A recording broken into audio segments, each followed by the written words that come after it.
मंडळी, आपण विठ्ठलाला जसं मायबाप म्हणतो ना, तसंच अर्थातच संतांच्या माथेआळीतली माऊली म्हणजे संत ज्ञानेश्वर. किशोर वयाचे ज्ञानदेव मोगऱ्याला पाणी घालत होते. नकळत ते गुणगुणू लागले. मोगरा फुलला, मोगरा फुलला, मोगरा फुलला, मोगरा फुलला, फुले वेचिता बहरू, कळियासी आला, फुले वेचिता बहरू, कळियासी आला, मोगरा फुलला, मोगरा फुलला.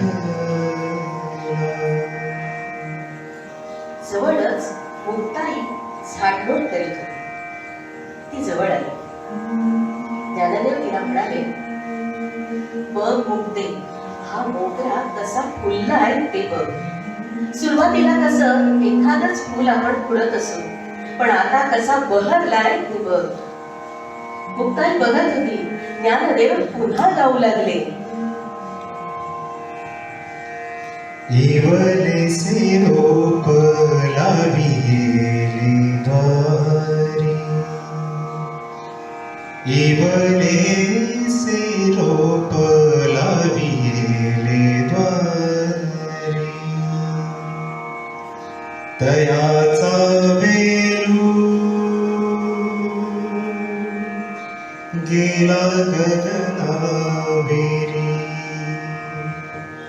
तयाचा वेलू गेला गगनावेरी, मोगरा फुलला, मोगरा फुलला. म्हणजे काय? मोगऱ्याचा वेल गगनाला कसा पोहोचेल? मुक्ताईला ज्ञानदेवाने विचारले. ज्ञानदेवांनी स्मित केलं. त्याचे नेत्र दूर कुठेतरी लागलेले होते. असं बघ मुक्ते, मोगऱ्याचा वेल म्हणजे चितशक्ती, कुंडलिनी. तो माती म्हणजे मूलाधार चक्राचे ठाई निवृत्ती माऊलींनी लावला. माझ्या अंतरात साधना संक्रमित केली.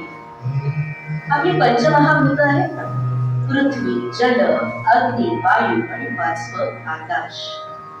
आपल्या शरीरात पृथ्वीची 2 चक्र आहेत, आज्ञा, मूलाधार आणि स्वादिष्ट. 2 जलचक्र म्हणजे मणिपूर आणि अनाहत.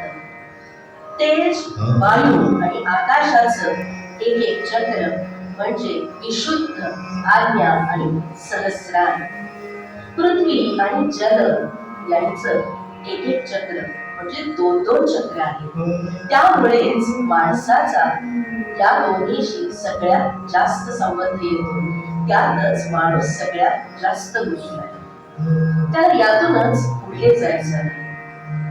एक चक्र पार करत आपला वेग पुढे सरकतो, म्हणजे वाढत जातो आणि तसतसा ज्ञान सुगंध आता थोडा थोडा यायला लागतो. माणूस जसा भौतिकातून पुढे सरकतो तसा मोगरा अधिकाधिक फुलू लागतो.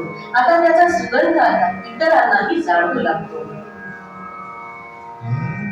अनाहत चक्र म्हणजे हृदय चक्र. त्या हृदयातूनच भावना व्यक्त होतात. इथूनच भक्ती भावनेची निर्मिती होते. दर्शनाची भगवंताच्या आस लागते. हळूहळू भगवंताच्या अस्तित्वाची जाणीव होऊ लागते. मोगरा आता आणखी वाढतो, तेजाकडे सरकतो. तेज म्हणजे अग्नी, जो वासना, मोह, माया या सगळ्याला जाळून टाकतो. काही काळ रुक्षता येते, कळत नाही काय होत ते. गुरु माऊली निवृत्ती दादांनी आता मला हात धरून पुढे नेलेलं असतं. अग्नीकडून पुढे आहे वायू. वायू हा निर्गुण निराकाराच्या जवळ आहे. तिथं प्रज्ञा जागृत होते. साधकाकडून खूप काही कार्य घडवून घेतलं जातं, पण त्याला कल्पना असते यात माझं कर्तृत्व काही नाही, तर गुरु माऊली माझ्याकडून ते करून घेत आहे. शेवटाला माणूस सहस्रार चक्राला पोहोचतो. सहस्रार चक्र म्हणजे आकाश तत्व. मोगरा आता आकाशाला भिडतो, संपूर्णपणे निर्गुण निराकार. मनाचे सगळे गुंते आता खाली सुटतात, आंदोलन सारी फिरून जातात. आपण त्याच्याकडे तटस्थपणे पाहू लागतो. आता काय करायचं त्या गुंत्याचं? तर तो आता त्या ईश्वरालाच समर्पित करायचा, त्याच्याकडे परत द्यायचा. ज्ञानदेव पुन्हा गाऊ लागले. मनाची गुंती गुंफियेला शेला, मनाची गुंती गुंफियेला शेला. बाबल कुमादेवी वरे विठ्ठले अर्पिला, बाबल कुमादेवी वरे विठ्ठले अर्पिला, विठ्ठले अर्पिला. मोगरा फुलला, मोगरा फुलला, मोगरा फुलला, मोगरा फुलला.